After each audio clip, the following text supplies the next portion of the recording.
Crash and burn. Isn't that your hacker handle? Oh my God, Not no, my please hacker handle. don't. It's Were you in a movie in the 80s or so where it was very futuristic? It Hackers wasn't were. futuristic. It Wasn't was like, no, it was sort of undergroundy. It was like, Okay, let's show you how the city underground actually works. All the They were things that you don't know kind of. about. They were kind of cyberpunky, I think, is what kind they of were going cyberpunky, for. but kind really of cyberpunk, yeah. It- More like cyber new wave, I think. Cyber new wave. Yeah, there was all this neon and people in like bright lemon parachute cargo pants. Wasn't or there a whatever. lot of skateboards and stuff too? there are Yeah. skateboards and rollerblades. Yep. Yeah, because Roller that was kind of skates. that was Roller kind of skates, not the rollerblades.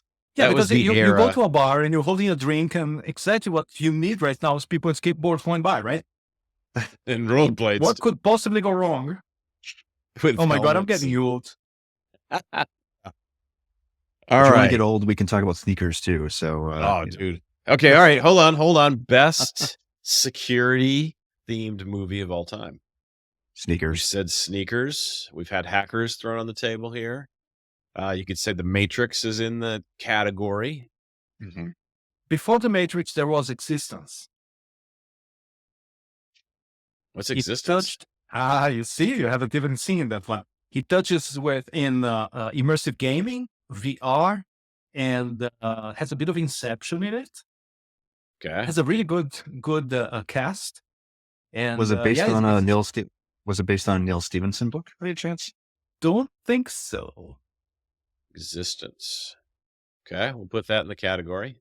No, and it's written with a Z, so it's That's why you would be able to find it. yeah. And it had who was it in it? Man, I haven't thought of this movie. It's from 1999. Okay, just around the time of the Matrix was coming out, Yeah, and which is why nobody heard of it because Matrix just. it had Jude Law in it. It had Okay. Jennifer Jason, whatever her name is, and William Dafoe. Okay. That's a good movie. Pretty Yeah, good- spend pretty some. good cast. Let me see. How long is it?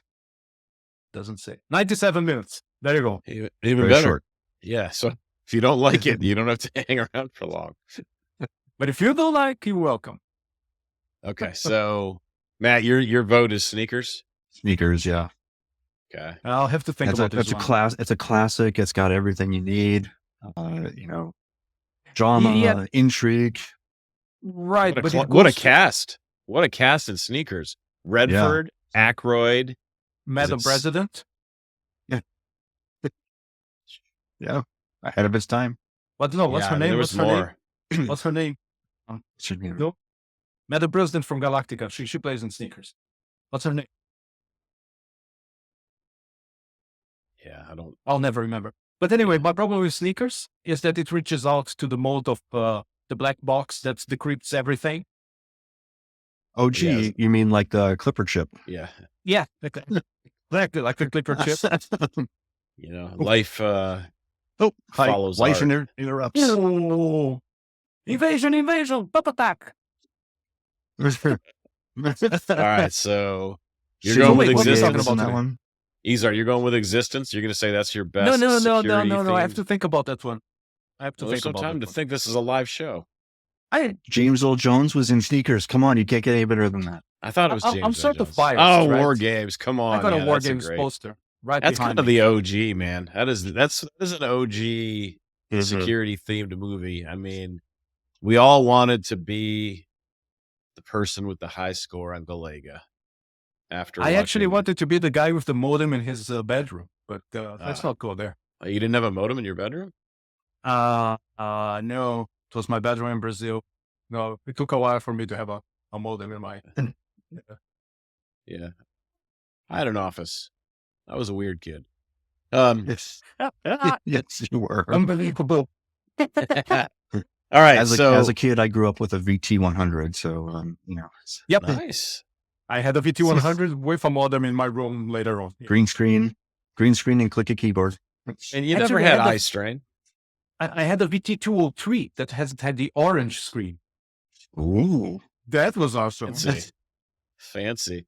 And Yeah. if you have no idea what we're talking about, just go to Google, put in VT100, VT203, and you'll get a picture probably from the Smithsonian Computing Museum. Do better, download an emulator and use it as your shell. Yeah, as your terminal in whatever operating system you are in. That sounds really painful. Which should be a specific one. One that's attached to a penguin. Okay. So what we're talking about today? Today we're going to talk about your trust issues.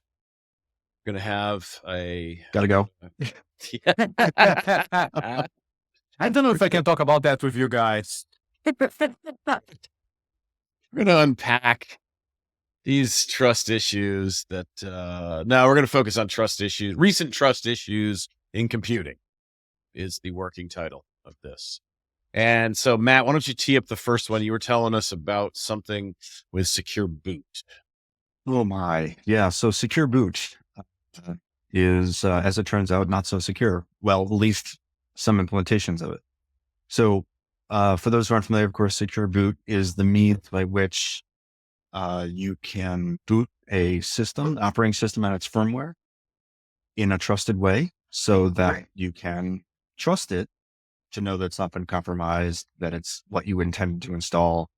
And of course, then it can verify the kernel and then potentially other things as well if it so chooses, or if the system is configured.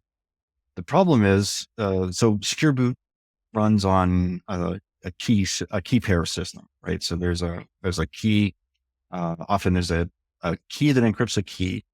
And so you can do fast verification of modules, and then, but there's a key that gets baked into the hardware. And the system, the things that are going to be trusted get of course digitally signed by that key or by the public, the private key. And so there's a set of key pairs that exist, and to make development possible, of course, you have to have development keys. Now, remember, these keys are baked into hardware, so sometimes you'll bake in test keys. And that seems to be what happened here, is that there's a small set of keys that are being used as either test keys that aren't removed or aren't properly taken care of in the system, or they're used as the keys, and therefore they're well known. And so that allows for compromise of secure boot, because now your trust has been broken, and it's untrusted turtles all the way up. Are these changeable? Are these keys replaceable? Not often. Okay. Not so usually. No, they're usually baked into. They're burned into EEPROM, or they're baked into if you have a TPM, in theory, the TPM is rewritable, or not. You can erase and then reburn or reallocate keys. You okay with it? Oh, we can't hear you. He doesn't know that we can't hear him. We still can't hear you. His audio doesn't trust us anymore. He can't hear us. We can't hear you. No, we cannot hear you. We can see you, and we know what you just said. Yeah, we could try to translate. So Izar said, trusted boot is the best thing of all time. And he's a giant fan, and he thinks no key should be replaceable anywhere. Yeah. So devices that don't have a TPM, secure boot will work often by burning a key into EEPROM. It's called a one-time programmable key. And then those keys are used to do things. Well, that information that's burned into EEPROM is often used to do things like burn in the fingerprint of a certificate that is used, so that you can trust the certificate, because you don't have a full PKI system implementation at that point. Otherwise, you're using a TPM or using another trusted, secure element that the hardware supplies as your root. Literally, the root of trust. You have a hardware root of trust, and then everything else is software from there, or firmware. Yeah. Can you hear me now? Yes. Yes. So yeah, no. What I was going to ask is, since I don't use secure boot for obvious reasons, the TPM itself, It's part of the motherboard, right? It's not something that you can pop and put anyone in. It's supposed to be. It's supposed to be tamper resistant at the very least, tamper proof ideally. Although this is now we're talking FIPS territory. So Yep. for those who are unfamiliar, FIPS 140-2 originally, and I think -3 now. They have different levels. There's tamper evidence, meaning if it gets tampered with, you know it. It's tamper resistant, meaning it's hard to tamper with, and then tamper proof is, of course, it cannot be tampered with without destroying its function. So you'll see devices, that have kill switches or special circuitry to, if you crack the case, you break the circuitry and then everything stops working, right? So that's tamper proof in most theory. TPMs don't have that level. No, like HSMs, yes. HSMs usually have tamper resistance, certainly, and tamper proof. HSM are hardware security modules for those people TPMs that might are be trusted platform modules. Yeah. And, right. So they'll often have, if they're assuming they're not implemented in software. There is that word again, trust. Don't implement them in the software. Things will happen. Well, software is you can modify it. You could modify the software that is supposed to be interpreting the keys and the certificates to always return 1 when you call is trusted ? Whereas in hardware, you were supposed to be able to burn things in so that it couldn't be modified. But that does provide the downside that you've already highlighted, Matt, that can't update it, can't change it. So basically the root of this is, you could almost say not the root of trust. It's the root. It's literally the root of trust was the wrong thing to trust. So in some of these situations, they sounds like they left a test key behind. But in other situations, it sounded like you were saying they only left the test key, like they didn't have a production key. They potentially used the test key as the trusted key. Yeah. So is this human error? Is that what's the ultimate cause of this? Ultimately, it has to be, I would imagine. I don't know all the details specifically obviously we can't know all the details in all of the cases, but most likely this is a garbage in, garbage out problem, right? Somebody either didn't understand what they were doing when they were configuring secure boot. They had a script that was left in and because they may do automation for secure manufacturing or for building these systems, depending on how they're being provisioned. And so it just may not have been updated. They put the wrong key in the wrong place. There's a host of reasons why that could occur. But most likely it's human error. What else can't we trust this week? Well, apparently your passwords. Oh, Google. No, I know all of Izar's passwords. They're super trustworthy. Password 123, right? I thought you added a 4 on the end. Oh yeah, because the requirements got better now. Yeah, but it's not 4. Exclamation mark. It's written for FOUR. Yeah, you have to put a space. You have to put a space because obviously that's it's why. special. That's why I couldn't log into your. And now I'm totally secure. But no, on the password side of things is we keep telling people to use password managers, and I still think that that's the way to go. But Google, in its infinite wisdom, put a password manager inside of Chrome, and then they went and they broke it for a number of people with with an update. So apparently, the update was rolled in waves. 25% of Windows Chrome users already got it, and for 2% of those people, something got screwed up and their passwords disappeared. Now, remember that the point of using a password manager is that you have the password manager generate the passwords, and they're hopefully complex enough that it's very difficult to guess them. And that means that most people do not have a black notebook with copies of their password. So, yeah, there's been a lot of forgot my password clicked on this week, I guess. Yeah. It's just this. We know that there are some sites where I only use forgot password, and why bother like saving one? So if you always generate a password, as long as you have as long as the company is implementing a secure way of doing password recovery or resetting a password, that seems like not a bad idea, right? You basically get a one-time credential if it's not being protected otherwise. Yeah, but then actually you what? You're farming that security to the password of your email. Well, it depends on if it's just email. Hopefully it's not SMS. I don't do that with SMS systems. That would be bad. Totally. Right. But even if you do it with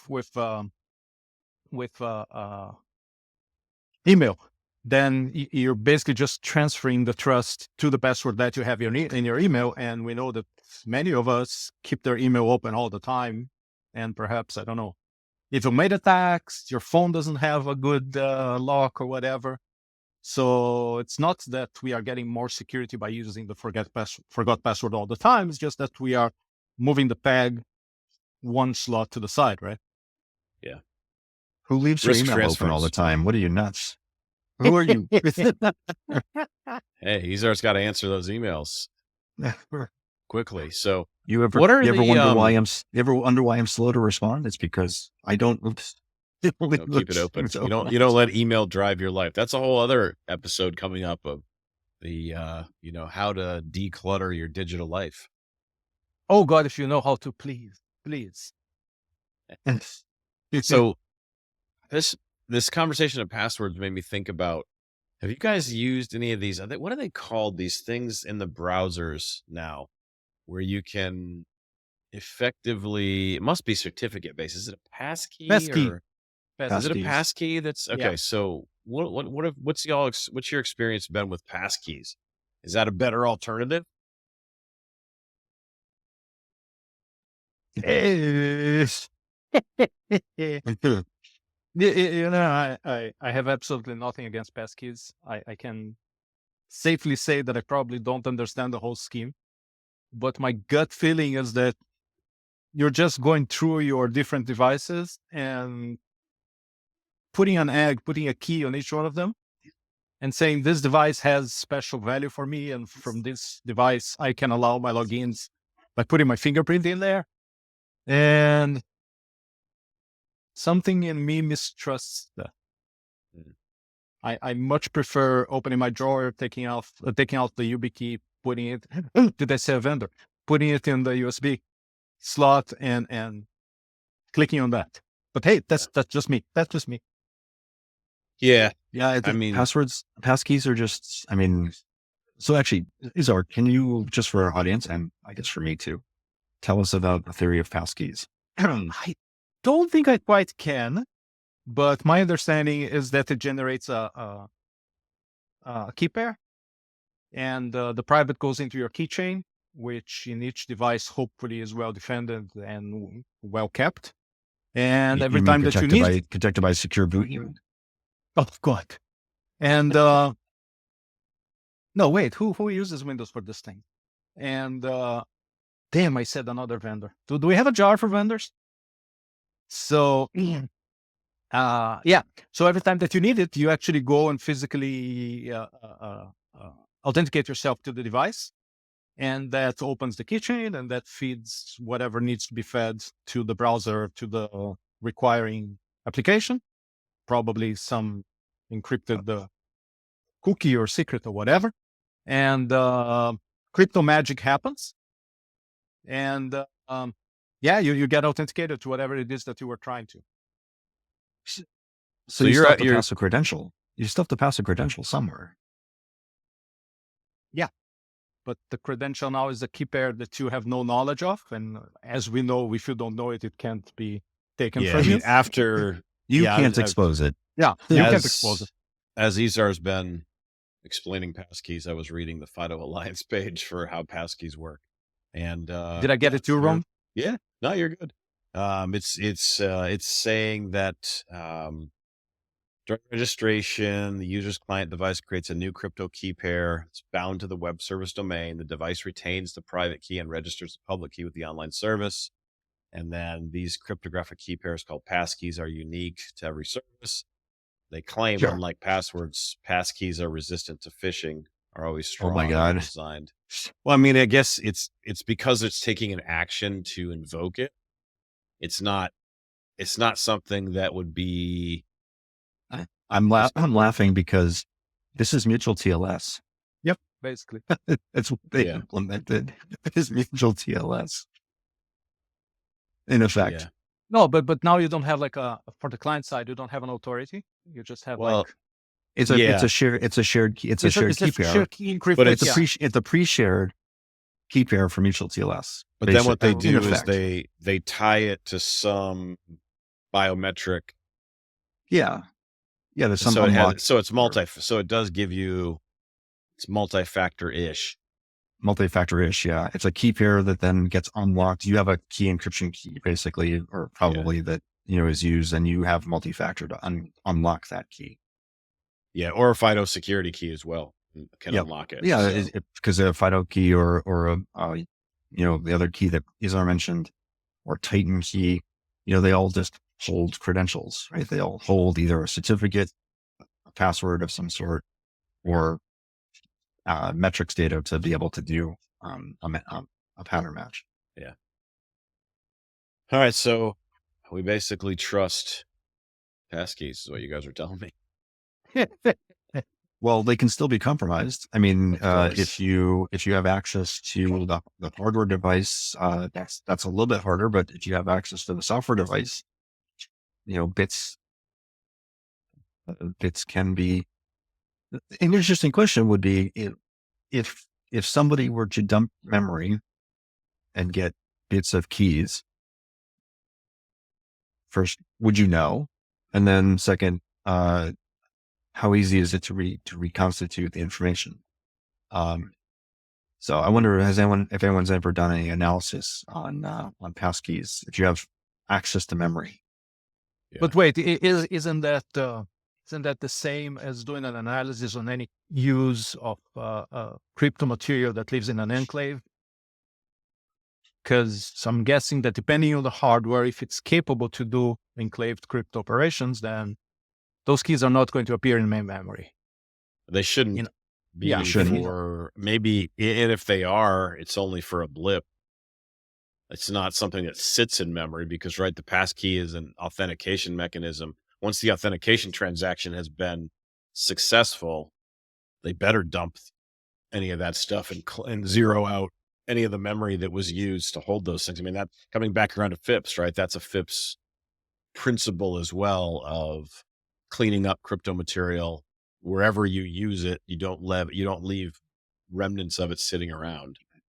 I mean, a good implementation would be, Chrome or Bing or whatever you're using, not Bing, Edge, to call to the OS to do the functions, right? So there's no crypto being done by the browser itself. It should all be done by the OS or by kernel mod or something.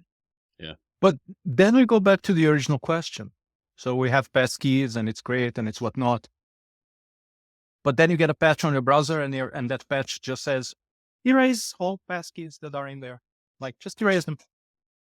It's not what happened to Chrome. Chrome was more of the password manager function in the browser itself.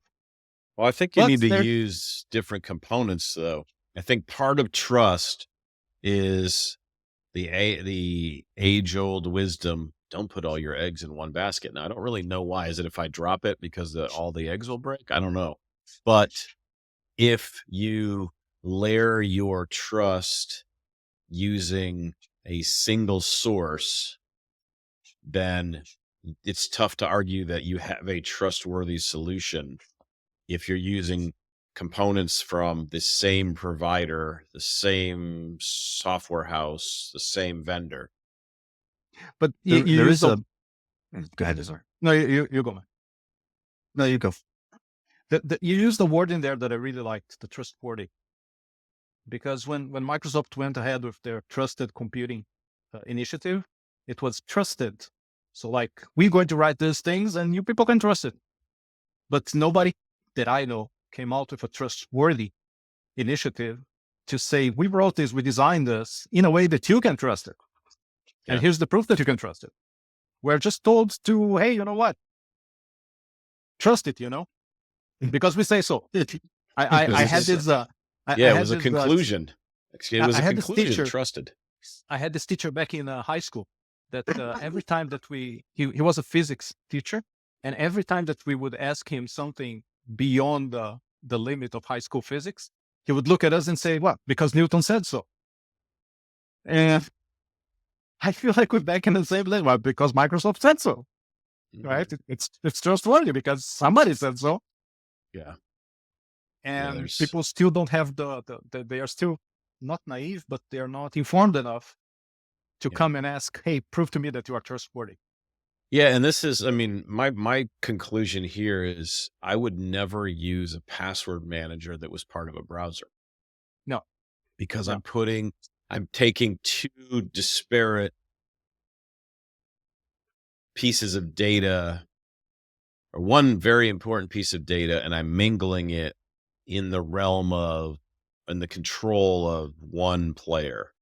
So I want multiple players, and that's why I use a password manager, for example, that doesn't store they don't store passwords. They're not in the business of Yep. storing passwords.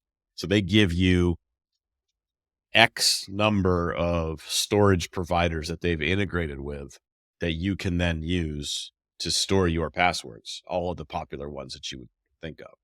I wish I trusted myself enough to do that, but What do you mean?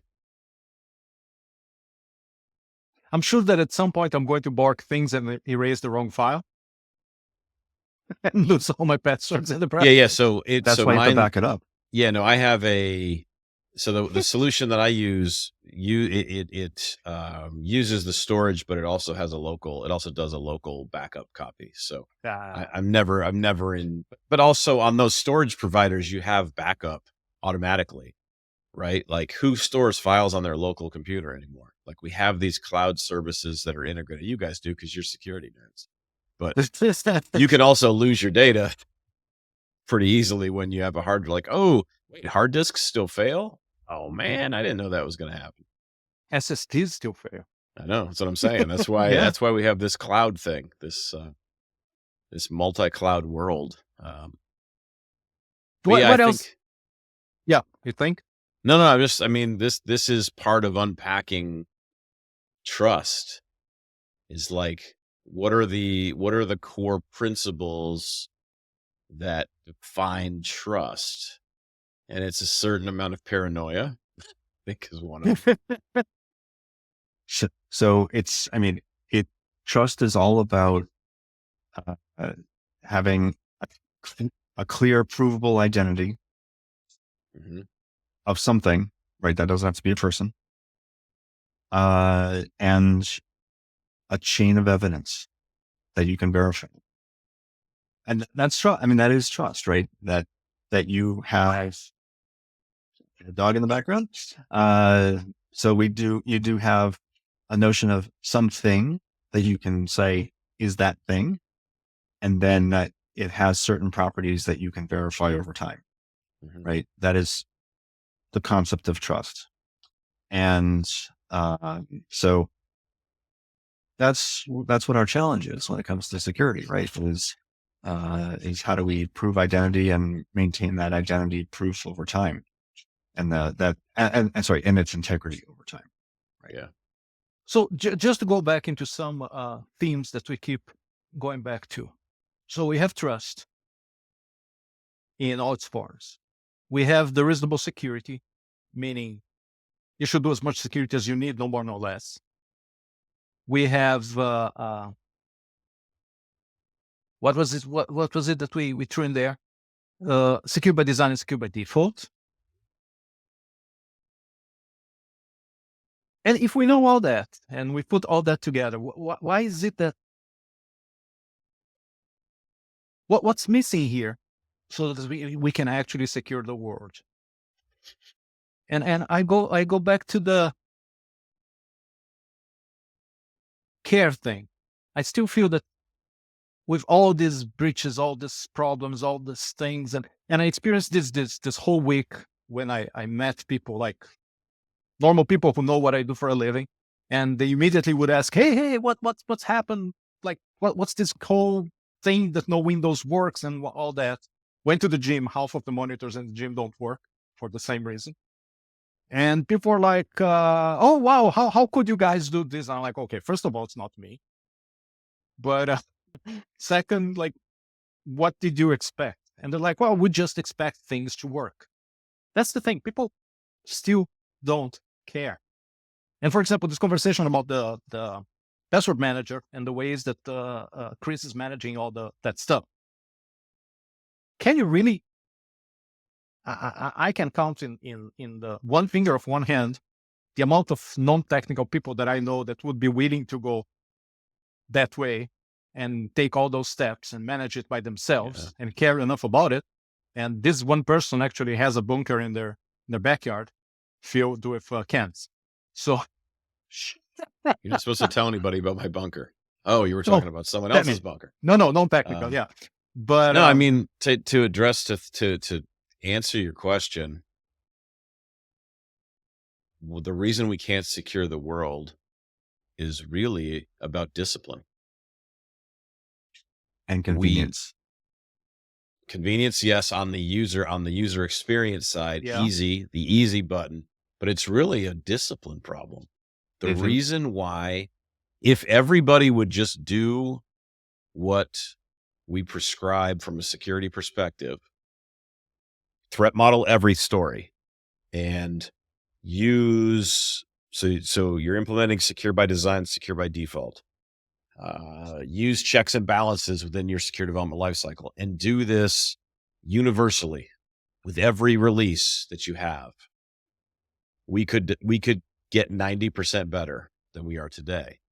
But the problem is people run businesses. They don't run security shops where security drives everything. Because if you get to that level where security drives everything, it's a world that the three of us would love. We'd be like, this is awesome. We love it. Of course, we have nothing to do, so we have nothing to do. Yeah, we'll have to take up playing golf, which We this will could be go off and do other things. a security table golfing show is what this would become. But it's the lack of discipline. We would all have jobs in those companies that were building cool things with proper due diligence and care. Yeah. I don't know. I'd be playing with robots, I'm sure, or something. Oh, totally. Or threat modeling. What's the driver that we are missing here to get there? Because we keep playing Cassandra. We keep telling people these bad things are going to happen, and nobody believes us. I don't have it handy, but it's this green paper thing that people exchange for stuff, right? But that's no, but you want some. We got to give you something. No, I understand you. I get what you say, Matt. But it's like we're not asking people to do something unrealistic here. Perhaps we're asking them, okay, slow down 1% so that we can run later. It's not infeasible. It's not. The challenge, though, is that we're all sitting on the same side of the table, and we're saying this is only a 1% impact, but is it really a 1% impact? When we think about the depth of engineering, and I think I think we're uncovering a bit of a challenge that we can have as security people, in that we tend to see the world with security colored glasses. And we also think things are a lot easier than they actually are, because they're easy in our mind. Because why don't you just run SAST in every build pipeline? Or every time a developer checks in code, they should just run a SAST tool, and they should just fix any of the problems that the tool identifies. That's easy for us as security people to prescribe, but we gloss over false positives. And when they run the tool and it generates 5,000 results, like, we miss out on all of those things that the developer experience side of the house sees as blockers, stoppers, or things that would keep them from using this discipline that we're asking them to use all the time unilaterally. I get what you're saying. The thing is that I always try to bring together my security practice to actual developers. And over the years, and I can hear my voice saying this in 2010, 2012, we've been saying that you have a choice to do your preventive care and see the doctor once a year, or you can wait until later and run to the ER with things oozing out of you, right? And over the years, to me, that changed into from medical care, the analogy changed into dental care. You can brush and spend some time flossing every day, or you can see as the cavities and the gingivitis mount up, and at some point you can't eat anymore. And we are at the point right now that people are looking around and saying, security people, what do you want from us? We can't eat anymore because you are pointing at too many cavities in our teeth. So it's a self-created problem. If you don't do the basic hygiene in the beginning, if you don't adopt a mindset that I have these number of tasks that I have to do so that I don't have to suffer and pay the time and pay the money in the end. Yeah, but that train has left the station. It hasn't. That's long the time thing. Ago. No, I also want to throw out there. There's something else we need to throw out in this conversation. The problem is the analogy is bad, right? It's because dentistry operates on a set of teeth and teeth are teeth, right? There's one type of teeth. There's one technology of teeth that they're dealing with. And so all of the dentistry works on that technology. Single stack. We clearly don't watch the same movies. Yeah. Okay. So the problem is a problem. It is not the problem, and but it is related that because there's so many. How many programming languages are there? 1,217. How many of those programming language and how many operating systems are there? And how many of those programming languages and toolkits and everything else? There's this just magnitude of problem, right? All it takes is one of those. Let's take XZ utils, right?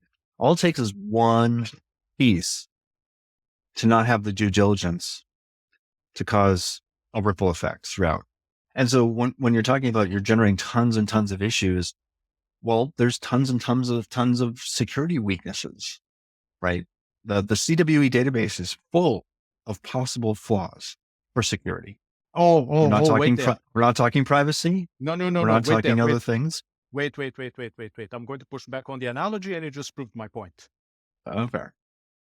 There is one set of teeth, but you have different kinds of teeth. You have incisors, you have canines, you have molars. Each one of them have a different geometry. But the fundamentals are that you have to brush and floss. If you brush and floss all of them, doesn't matter which kind of tooth it is, good things are going to happen. Now look at the CWE. The CWE is a tree. It has a root, it has medium leaves, and it has all the branches down to the minimum detail of a CWE. If you adopt the fundamentals right, if you do your hygiene right, you're going to be killing those weaknesses at the higher level of the tree. So you won't have to worry about the branches and the leaves and the bottom. So the analogy stands. I sit corrected. For the first time on the security table, somebody has admitted that No. I admit all the time when I'm wrong. I may not say that somebody is right, but I admit that I'm wrong. So you see, floss and brush. That's my whole point. I got to run. Going back to fundamentals. I got to go floss right now. Ooh, I knew I forgot something this morning. Yeah. I mean, this is a challenging issue. There is no single solution because there are multiple trillion variables that would happen in this equation. But Chris, you're like one of the most successful cases of actually teaching secure development and secure design to developers on a day-to-day basis. Not perhaps as an instructor, but as a creator, everything that you put together and everything that you successfully sold out there. Tell us why it's so hard to educate developers. I mean, it's ultimately about time is always the challenge. Is I found towards the end of my days at Security Journey, didn't find anybody who pushed back to say, oh no, our developers already know this. Nobody said that. And nobody said our developers don't need this. The challenge comes down to, why doesn't everybody do it? Well, because they're under-resourced already to begin with. And this is another thing on top, and we have to trade away these features to be able to invest in this foundational thing. And as Matt's making the dollars, ultimately people run businesses, and businesses have bottom lines, and businesses have revenue targets and things. And And by the way, we have open source projects that don't have necessarily those factors, but have a different problem of not enough resources, not enough time, somebody who's volunteering their time to do work. And that's why we can't solve this problem with open source either. Yeah, because they're focused on building a feature because that's what people want. That's what they think is cool. It'd be great if they thought threat modeling their open source library was cool or flashy or was going to get a press release, but no one's going to write a press release about the developer who did a threat model of their open source library pieces. Actually, that would be an interesting story to tell. Perhaps we should. Open source developer that knew enough about security and wanted to protect its users. Or perhaps they didn't even know much about security, but wanted to at least do the right thing and threat model it. Yeah, that would be a really cool story to tell. I'd love to hear that story if we could find somebody who was in that category. Huh. Okay. Challenge accepted. Yeah, Challenge accepted. That sounds like a future episode waiting to happen. Yeah, somebody's out there. Let's go hunt for someone out there that did that. Yeah. There must be someone. I'm sure there's someone. How many projects are there on GitHub? Yeah. Whoa. Speaking of which, GitHub is another one that we lost trust this week. Because they figured out that deleted stuff on GitHub was actually accessible. And what's one of the things that gets most deleted from GitHub? Credentials. Hard-coded passwords. Right? So Git purge doesn't work anymore? I didn't quite read the whole story. Just so much stuff happened this week. But let me see if I can give it a quick... No, I'm not using ChatGPT. I'm using the register, which is usually better. Which is written by ChatGPT. Oh, sometimes you feel like, but you always have the BOFH page to save you. I don't know. They went so commercial. I used to love that site. I used to love their snarkiness that was in every article that they wrote. I used to totally identify with it. But yeah, you're right. Lately they became like way too... They went corporate. Everybody does, but coming back around, it's about the money. You're running a business. Here you go. Data from deleted GitHub repos may not actually be deleted. Research at whatever have found or arguably rediscovered that data from deleted GitHub repositories, public or private, and from deleted copies, forks of repositories isn't necessarily deleted. There's a cross-fork object reference. Oh, that's a new term. It even got a new term. Okay, cool. Well, I mean, anybody can add a new term. There's no committee as to approve. Oh, wait. As we all know, a C4 vulnerability occurs when one repository fork can access sensitive data from another fork, including data from private and deleted forks. Interesting. The firm showed how one can fork a repository, commit data to it, delete the fork, and then access the supposedly deleted commit data via the original repository. It's almost like when you used to delete a DOS file and then go and change the path and then delete it again. Let's talk about Fun. covert channels and ADFS and all that sort of stuff. Mhm. Wow. Wow, people. How come this didn't become a major thing? So there is no Okay. trust, is what I learned today. Trust is That's the only thing that I trust. that there is no trust. Well, that's Yeah. a good conclusion. That's a good That's place a to end Good place to end. this conversation. So I don't know. We went somewhere, and then we turned a couple of corners. Then we spun around the block, and then we landed somewhere. And this is a challenging issue. It's just not. It's not something that's. Of course, do these three things. Even though Matt laid it out well as far as what trust is, it's just really hard in implementation. It's easy on the whiteboard. You can probably use 20 words to describe it and say, that's what it is. But living it, breathing it, and implementing it in everything that you build and everything that you sell, Funding it. that turns out to be a challenging problem. So, folks, thanks for listening to another episode of The Security Table.